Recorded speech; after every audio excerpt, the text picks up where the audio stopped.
સુરતમાં કેન્દ્રીય જળશક્તિ મંત્રી સી.આર. પાટીલ દ્વારા સ્વચ્છતા અભિયાન અંતર્ગત સાફ સફાઈ કરવામાં આવી હતી। શહેરના ભટાર વિસ્તારમાં આવેલા ઉમરાવ નગર ખાતે આયોજિત કાર્યક્રમમાં તેમણે સ્વચ્છતા અંગે જનજાગૃતિનો સંદેશ આપ્યો। આ દરમિયાન તેમણે સ્થળ પર સફાઈ કામગીરીમાં ભાગ લઈને લોકોને સ્વચ્છતા જાળવવા અપીલ કરી હતી। તેમની સાથે સુરત મ્યુનિસિપલ કોર્પોરેશનના કમિશનર એમ નાગરાજન પણ સ્વચ્છતા અભિયાનમાં જોડાયા હતા। આ કાર્યક્રમ દરમિયાન સ્વચ્છ અને સ્વસ્થ શહેરના નિર્માણ માટે નાગરિકોની સહભાગિતાને મહત્વપૂર્ણ ગણાવવામાં આવી હતી।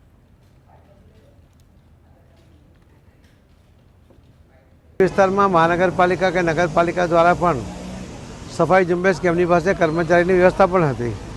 સુરત મહાનગરપાલિકામાં આજે જ્યારે સ્વચ્છતાનું પહેલું બિરુદ પ્રાપ્ત કર્યું છે ત્યારે સફાઈ કર્મી સુરત શહેરના એમના અધિકારી પદાધિકારી બધાએ મળીને જે મહેનત કરી છે એના કારણે આ પ્રથમ નંબરે આજે સ્વચ્છતામાં સુરત છે।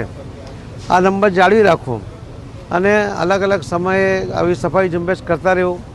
માનનીય પ્રધાનમંત્રી મોદી સાહેબ જ્યારે કોઈ શહેરમાં વિઝિટ કરે છે એના એક અઠવાડિયા પહેલાં ત્યાં સફાઈ ઝુંબેશ થવી જોઈએ એવો એમનો આગ્રહ હોય છે। એના કારણે સ્વચ્છતાનું પ્રમાણ એક વધે।